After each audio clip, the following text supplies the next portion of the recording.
ഞാൻ അനുരഞ്ജി psychiatric councillor. ഇന്ന് നിങ്ങളുമായിട്ട് ഞാൻ ഷെയർ ചെയ്യാൻ ഉദ്ദേശിക്കുന്നത് നാർസിസിക് പേഴ്സണാലിറ്റി ഡിസോർഡർ ഉള്ള പേരൻസ് ഉള്ള കുട്ടികൾ അനുഭവപ്പെടുന്ന ബുദ്ധിമുട്ടുകൾ അല്ലെങ്കിൽ അതിന് അനുഭവപ്പെടുന്ന വെല്ലുവിളികൾ എന്തൊക്കെയാണ് എന്ന് നിങ്ങളുമായിട്ട് ഷെയർ ചെയ്യാനാണ് ഉദ്ദേശിക്കുന്നത്. കഴിഞ്ഞ വീഡിയോയിൽ നാർസിസിക് പേഴ്സണാലിറ്റി ഡിസോർഡർ എന്താണെന്നും അതിന് വേണ്ടി നമ്മൾ ചെയ്യേണ്ട കാര്യങ്ങൾ എന്തൊക്കെയാണ് എന്നായിരുന്നു ആ വീഡിയോയിൽ പറഞ്ഞിരുന്നത്. അപ്പോൾ എനിക്ക് തോന്നി അത് മാത്രം പോരാ, ശരിക്കും പറഞ്ഞാൽ നാർസിസിക് പേഴ്സണാലിറ്റി ഡിസോർഡർ ഉള്ള പേരൻസ് ഉള്ള കുട്ടികൾ അനുഭവപ്പെടുന്ന പ്രശ്നങ്ങൾ വളരെ വലുതാണ്. അപ്പോൾ അതും കൂടെ നിങ്ങളൊന്ന് അറിഞ്ഞിരിക്കുന്നത് വളരെ നന്നായിരിക്കും. അപ്പോൾ NPD ഉള്ള പേരൻസ് ഉണ്ടെങ്കിൽ, ഉള്ള കുട്ടികളാണെങ്കിൽ അവർ പലപ്പോഴും അവരുടെ ശരിക്കും പറഞ്ഞാൽ അവരുടെ വളർച്ച, അവരുടെ വികാസത്തെയൊക്കെ ഇവരുടെ അധികമായിട്ടുള്ള ഇടപെടൽ മൂലം വളരെയേറെ വൈകാരിക പ്രശ്നങ്ങളും ഇഷ്യൂസും ഐഡൻറ്റിറ്റി ഇഷ്യൂസും അതുപോലെ തന്നെ ആയിട്ടുള്ള ഒരു ഡിസിഷൻ മേക്കിംഗ് കപ്പാസിറ്റിയൊക്കെ ഈ കുട്ടികൾക്ക് വളരെ കുറവാണ്. അപ്പം അത് അവർക്ക് വളരെയേറെ ബുദ്ധിമുട്ടുകളും പ്രയാസങ്ങളിലും ഒക്കെ അനുഭവപ്പെടും. ഭാവിയിലും അത് അവരുടെ ലൈഫിനെ ബാധിക്കുന്നതാണ്. ഞാൻ പലപ്പോഴും പറയാറുണ്ട്, നമ്മളൊരു കുട്ടിയെ വളർത്തിയെടുക്കുമ്പോൾ കുട്ടിയുടെ സ്വഭാവം നമ്മൾ മോൾഡ് ചെയ്തെടുക്കുന്ന പോലെ ഇരിക്കും, അല്ലേ? നമ്മളൊരു മൺകുടമൊക്കെ മോൾഡ് ചെയ്തെടുക്കുന്ന പോലെയാണ് നമ്മൾ നമ്മുടെ കുട്ടികളുടെ ക്യാരക്ടർ ഫോം ചെയ്തെടുക്കുന്നത്. അപ്പം നമ്മൾ ഏത് രീതിയിലാണ് നാർസിസിക് പേഴ്സണാലിറ്റി ഡിസോർഡറിൻ്റെ ഒരു കാരണം ഞാൻ പ്രത്യേകം പറഞ്ഞു, എൻവയോൺമെൻറ്റ് വളരെയേറെ ബാധിക്കുന്ന ഒരു ഡിസോർഡറാണിത്. അപ്പം നമ്മളെങ്ങനെയാണോ നമ്മുടെ കുട്ടിയെ വളർത്തിയെടുക്കുന്നത്, മോൾഡ് ചെയ്തെടുക്കുന്നത്, അതുപോലെ ആയിരിക്കും അവൻ്റെ ക്യാരക്ടർ ഉണ്ടാകുക. അപ്പോൾ ഇങ്ങനെയുള്ള ഈ NPD ഉള്ള പേരൻ്റുള്ള കുട്ടികൾ വളരെയേറെ പ്രശ്നങ്ങൾ അവർ അഭിമുഖീകരിക്കുന്നുണ്ട്. അപ്പോൾ അത് എന്തൊക്കെയാണെന്ന് നമുക്ക് നോക്കാം. ഒന്നാമത്തായിട്ട് ഇമോഷണൽ നെഗ്ലക്റ്റ്, വൈകാരിക അവഗണന വളരെ കൂടുതലായിരിക്കും. കുട്ടികളുടെ ആവശ്യങ്ങൾ അല്ലെങ്കിൽ കുട്ടികളുടെ ഇഷ്ടങ്ങൾ അല്ലെങ്കിൽ അവരുടെ ഈ വൈകാരികമായിട്ടുള്ള ഇമോഷൻസിനെ പ്രാധാന്യം കൊടുക്കാതെ, പ്രത്യേകിച്ചും ഈ ഇങ്ങനെയുള്ള NPD ഉള്ള പേരൻ്റ് അവരുടെ ഇഷ്ടങ്ങളും ഇമോഷണലായിട്ടുള്ള ഫീലിങ്സിനുമായിരിക്കും കൂടുതൽ പ്രാധാന്യം കൊടുക്കുക.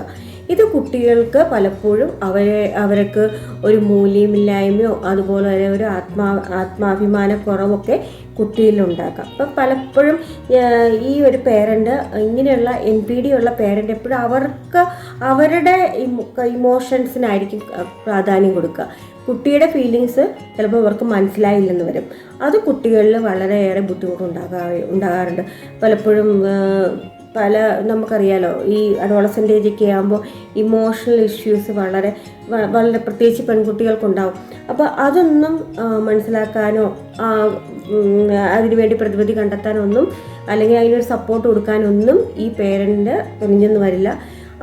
അവരുടെ ഫീലിങ്സിനായിരിക്കും കൂടുതൽ പ്രാധാന്യം കൊടുക്കുക. ഇത് കുട്ടികളിൽ ശരിക്കും വളരെയേറെ വൈകാരിക പ്രശ്നങ്ങൾക്ക് കാരണമായേക്കാം. അടുത്തത് ലാക്ക് ഓഫ് ബൗണ്ടറി, അതിരുകളുടെ ഒരു അഭാവം.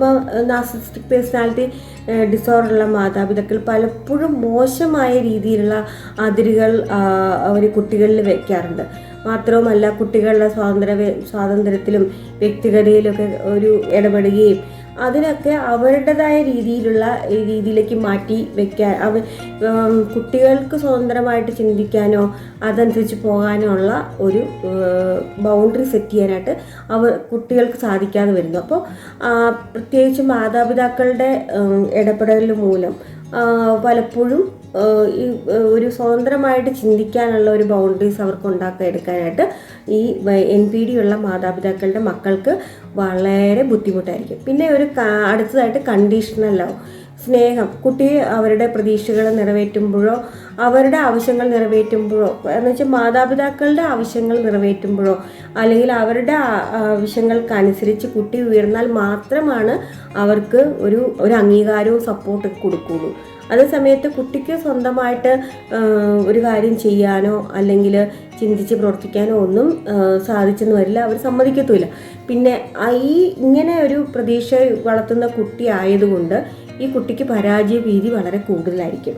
ഇപ്പോൾ പരീക്ഷ അച്ഛൻ്റെയും അമ്മയുടെയും മാർക്കിനനുസരിച്ച് ഞാൻ മാർക്ക് മേടിച്ചില്ലെങ്കിൽ വീട്ടിൽ പോകാൻ പേടി, അച്ഛൻ എന്നെ വഴക്കുറി, ഒരു മാർക്ക് എവിടെ കുറഞ്ഞു എന്നുള്ള ക്വസ്റ്റ്യൻസൊക്കെ ചിലർ ചോദിക്കുന്നതായിട്ട് നമുക്ക് കേൾക്കാറുണ്ടല്ലോ.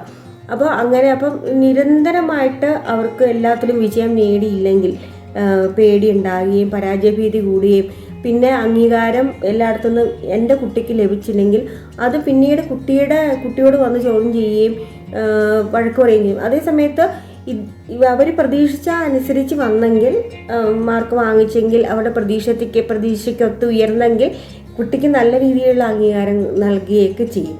അപ്പോൾ സ്വതന്ത്രമായിട്ടുള്ള ഒരു ഇതെടുക്കാനായിട്ട് കുട്ടിക്ക് സാധിക്കാതെ കോൺഫിഡൻസ് കുറഞ്ഞു പോകുന്നു. പിന്നെ മാനിപ്പുലേഷൻ ആൻഡ് കൺട്രോൾ. ഇപ്പം നാർസിസിസ്റ്റിക് പേഴ്സണാലിറ്റി ഡിസോർഡറുള്ള മാതാപിതാക്കളുടെ കുട്ടികളുടെ മേൽ ഒരു കൃത്രിമമായിട്ടുള്ള നിയന്ത്രണവും അധികാരവും ഒക്കെ ഉണ്ടാക്കിയെടുക്കാനായിട്ട് എപ്പോഴും പേരൻസ് തുനിയുന്നു. അപ്പോൾ അത് അവരുടെ കോൺഫിഡൻസിനെ ഇല്ലാതാക്കുകയും മറ്റുള്ളവരിലൊരു ആത്മവിശ്വാസക്കുറവ് വരുത്തുകയും ഒക്കെ, ഇവർ വിശ്വാസക്കുറവ് വരുത്തുകയൊക്കെ ചെയ്യും. ആരെയും വിശ്വാസമില്ലാതെ കാണപ്പെടുന്നു.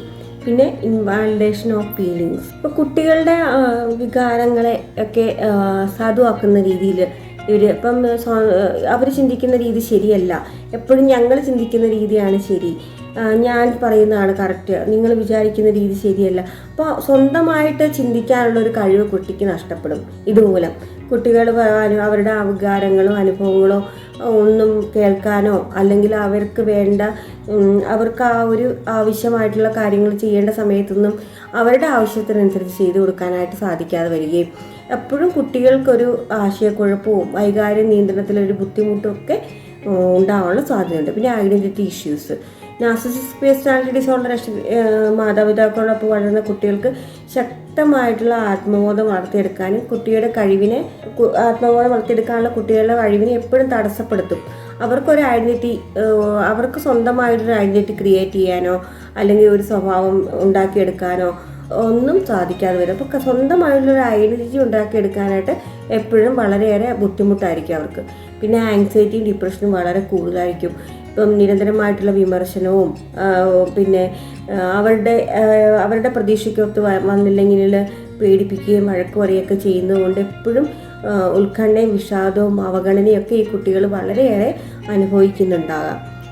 പിന്നെ റിലേഷൻഷിപ്പ് മെയിൻറ്റെയിൻ ചെയ്യാൻ വളരെ ബുദ്ധിമുട്ടായിരിക്കും ഇവർക്ക്. ബന്ധങ്ങൾ ഉണ്ടാക്കിയെടുക്കാനായിട്ട് സാധിക്കത്തില്ല. നല്ല ഫ്രണ്ട്ഷിപ്പ് ഉണ്ടാക്കിയെടുക്കാനോ അല്ലെങ്കിൽ ഒരു ഫ്രണ്ട്സിനെ വീട്ടിൽ കൊണ്ടുവരാനോ ഫ്രണ്ടുമായിട്ട് സംസാരിക്കാനോ ഒക്കെ സാധിച്ചെന്ന് വരില്ല. അപ്പോൾ ഞാൻ കഴിഞ്ഞ വീഡിയോ പറഞ്ഞാൽ തന്നെ NPD ഉള്ള ആളുകൾ എപ്പോഴും അവരുടെ സ്റ്റാറ്റസ് അനുസരിച്ച് അവർക്കിഷ്ടമുള്ള ആളുകളായിട്ട് മാത്രം കൂട്ടുകൂടാനും അല്ലെങ്കിൽ ഇഷ്ടമുള്ള സ്ഥലങ്ങളിലൊക്കെ പോകുമ്പോൾ എൻജോയ് ചെയ്തുകൊണ്ടിരിക്കുമ്പോഴായിരിക്കും ചിലപ്പോൾ അച്ഛന് ഇഷ്ടപ്പെടാത്ത എന്താ കാര്യങ്ങൾ നടന്നു, അപ്പോൾ അവിടെ നിന്ന് വിളിച്ചോണ്ട് പോരും. അപ്പോൾ അതൊക്കെ ഈ കുട്ടികളിൽ വളരെയേറെ ബുദ്ധിമുട്ട്. അവർ ചിലപ്പോൾ നല്ലോണം എൻജോയ് ചെയ്യുന്നുണ്ടാവും. അപ്പോൾ പെട്ടെന്ന് അങ്ങനെ ഒരു നല്ല റിലേഷൻഷിപ്പൊക്കെ ഉണ്ടാക്കിയെടുക്കാനോ കുടുംബത്തിൽ മറ്റുള്ള ഒരു ഫാമിലി മെമ്പേഴ്സുമായിട്ട് ബന്ധപ്പെടാനോ ഒന്നും സാധിച്ചെന്ന് വരില്ല. അതുകൊണ്ട് തന്നെ ഇങ്ങനെയുള്ള കുട്ടികൾക്ക് പലപ്പോഴും ഫ്രണ്ട്ഷിപ്പ് വളരെ കുറവായിരിക്കും. പിന്നെ പെർഫെക്ഷനിസം അവരിൽ ഓട്ടോമാറ്റിക്കായിട്ട് വളർത്തിയെടുക്കും. അതും ഉയർന്ന തരത്തിലുള്ള ഒരു സമ്മർദ്ദത്തിന് ഇവർക്ക് ഇടയാക്കുന്നു. പിന്നെ ഡിപ്പെൻഡൻസി, എപ്പോഴും ഡിപ്പെൻഡൻ്റ് ആയിട്ട് വളരാനായിരിക്കും ഇങ്ങനെയുള്ള കുട്ടികൾക്ക് കൂടുതൽ സാധ്യത. അവരെ എപ്പോഴും എല്ലാ കാര്യത്തിലും അവരെ സ്വതന്ത്രമായിട്ട് ചിന്തിക്കാനോ അവരുടെ കഴിവിനനുസരിച്ച് പ്രവർത്തിക്കാനോ അവരുടെ ഇഷ്ടങ്ങൾ വികസിപ്പിച്ചെടുക്കാനോ അവർക്ക് സാധിച്ചെന്ന് വരില്ല. എപ്പോഴും ഡിപ്പെൻഡൻ്റ് ആയിട്ടായിരിക്കും അവർ വളർന്നിരിക്കുന്നത്. അതുകൊണ്ട് അത് ഭാവിയിലും അവർക്ക് സ്വന്തമായിട്ടൊരു കാര്യങ്ങൾ നിശ്ചയിക്കാനോ തീരുമാനിക്കാനോ ഉള്ള ഒരു കഴിവ് അത് നഷ്ടപ്പെട്ടു പോകുന്നു. എപ്പോഴും ഞാൻ പറയാറുള്ള പോലെ തന്നെ നമ്മൾ കുട്ടികളെ വളർത്തിയെടുക്കുമ്പോൾ നമ്മൾ എങ്ങനെ മോൾഡ് ചെയ്തെടുക്കുന്നു എന്ന അങ്ങനെയായിരിക്കും കുട്ടികളുടെ ക്യാരക്ടർ ഫോം ചെയ്യുന്നത്. അപ്പോൾ നമ്മൾ ഈ രീതിയിലുള്ള ഒരു ഇതാണെങ്കിൽ NPD ഉള്ള പേരൻസ് ചിലപ്പോൾ ആർക്കെങ്കിലും ഒരാൾക്കല്ലേ കാണുള്ളൂ, മറ്റേ ആൾക്ക് അങ്ങനത്തെ പ്രശ്നം ഉണ്ടാവില്ലല്ലോ. അപ്പോൾ നിങ്ങൾക്ക് മറ്റേ ആൾക്ക് നമ്മളുടെ കുട്ടികളെ സഹായിക്കാനായിട്ട് സാധിക്കും. അച്ഛൻ്റെ അമ്മയുടെ സ്വഭാവം അങ്ങനെയാണെങ്കിൽ ഒരാളല്ലേ അങ്ങനെ ആവുള്ളൂ, മറ്റേ ആൾക്ക് ഇവർക്ക് വേണ്ട സപ്പോർട്ട് കൊടുക്കാനായിട്ട് വളരെയേറെ സാധിക്കും. അപ്പം പേരൻറ്റിങ് എന്ന് പറഞ്ഞാൽ ബുദ്ധിമുട്ടുള്ളൊരു കാര്യമാണ്. നല്ല രീതിയിൽ പ്രത്യേകിച്ച് NPD ഉള്ള മാതാപിതാക്കളാണെങ്കിൽ അവർക്ക് അവരുടെ ഐഡൻറ്റിറ്റി, ഞാൻ മുമ്പേ പറഞ്ഞ ഐഡൻറ്റിറ്റി സ്വന്തമായിട്ട് ഡെവലപ്പ് ചെയ്തെടുക്കാനുള്ള സാഹചര്യം വളരെ കുറവായിരിക്കും. അപ്പോൾ അത് മറ്റാൾക്ക് നിങ്ങൾക്ക് സഹായിക്കാനായിട്ട് സാധിക്കും. അപ്പോൾ അതിനാദ്യമായിട്ട് ചെയ്യേണ്ടതെന്ന് വെച്ചാൽ നമ്മൾക്ക് കുട്ടികളെ നിങ്ങളെക്കൊണ്ട് തന്നെ സാധിച്ചില്ലെങ്കിൽ കുട്ടികൾക്ക് വേണമെങ്കിൽ തെറാപ്പി കൊടുക്കാം. അപ്പോൾ നമുക്ക് തെറാപ്പി വഴി കുട്ടികൾക്ക് അവരുടെ ഈ ഒരു ഫാമിലിയിലുള്ള ഹെൽത്തി ആയിട്ടുള്ള കോപ്പിംഗ് മെക്കാനിസം കണ്ടെത്താനും അതുപോലെ തന്നെ അവർക്കുണ്ടായിരിക്കുന്ന പ്രശ്നങ്ങൾ ഫീലിങ്സ് ഒന്ന് പുറത്തു വിടാനും അതുപോലെ തന്നെ ആൻസൈറ്റിയോ ഡിപ്രഷനോ എന്തെങ്കിലും ഉണ്ടെങ്കിൽ അത് കണ്ടെത്താനായിട്ട് സാധിക്കും. പിന്നെ അതുകൂടാതെ തന്നെ നമുക്ക് ഈ ഒരു നാർസിസിസ്റ്റിക് പേഴ്സണാലിറ്റി ഡിസോർഡറുള്ള എങ്ങനെയാണ് മനസ്സിലാക്കി അതിനെ എങ്ങനെ ആ ഒരു ബിഹേവിയറുമായിട്ട് എങ്ങനെ കോപ്പപ്പ് ചെയ്തു പോകാനായിട്ട് ഉള്ള എഡ്യൂക്കേഷനും ലഭിക്കും. പിന്നെ ബൗണ്ടറീസ് ബിൽഡ് ചെയ്തെടുക്കാനായിട്ട് നമുക്ക് ഹെൽത്തി ആയിട്ടുള്ളൊരു ബൗണ്ടറീസ് എസ്റ്റാബ്ലിഷ് ചെയ്തെടുക്കാനായിട്ട് സാധിക്കും. സെൽഫ് കെയർ എങ്ങനെയായിരിക്കണം, അതുപോലെ നമ്മളുടെ നല്ല സപ്പോർട്ട് നെറ്റ്വർക്ക് കണക്റ്റിംഗ്, നല്ലൊരു ഫാമിലി മെമ്പേഴ്സുമായിട്ട് എങ്ങനെ പെരുമാറണം, അതുപോലെ തന്നെ നല്ല ഫ്രണ്ട്സിനെ കണ്ടെത്താനും ഒക്കെ ഇതുവഴി സഹായകമാണ്. പിന്നെ ഐഡൻറ്റിറ്റി, ശരിക്കും പറഞ്ഞാൽ നമ്മളുടെ ഐഡൻറ്റിറ്റി നമ്മൾ വളർത്തിയെടുക്കുന്നത് അല്ലേ. അപ്പോൾ നല്ല രീതിയിലുള്ള നല്ല ഒരു സെൽഫ് ഡിസ്കവർ ചെയ്യാനും അതുപോലെ സെൽഫ് എക്സ്പെക്റ്റേഷൻ നിറവേറ്റാനും അതുപോലെ തന്നെ സ്ട്രോങ് ആയിട്ടുള്ള ഒരു ഇൻഡിപെൻഡൻ്റ് ആയിട്ടുള്ള ഒരു ഐഡൻറ്റിറ്റി നമുക്ക് ഡെവലപ്പ് ചെയ്തെടുക്കാനും ഒക്കെ സഹായിക്കാം. പക്ഷെ അതിന് നാർസിസിസ്റ്റിക് പേഴ്സണാലിറ്റി ഡിസോർഡറുള്ള പേരൻസിൽ ഒരാൾ വിചാരിക്കണം, ശരിക്കും പറഞ്ഞാൽ ഇങ്ങനെ ഒരു പ്രശ്നം ഉണ്ട്, അത് മാറ്റിയെടുക്കാൻ. ഞാൻ മുമ്പ് പറഞ്ഞ പോലെ നാർസിസിസ്റ്റിക് പേഴ്സണാലിറ്റി ഡിസോർഡറുള്ള ഒരാളെ മാറ്റിയെടുക്കുക എന്ന് പറയുന്നത് വളരെയേറെ ബുദ്ധിമുട്ടുള്ള കാര്യമാണ്. അയാൾക്ക് ഇങ്ങനെ ഒരു പ്രശ്നമുണ്ട് എന്ന് മനസ്സിലാക്കാത്തടത്തോളം കാലം ഇത് മാറ്റിയെടുക്കാനായിട്ട് വളരെ പാടാണ്.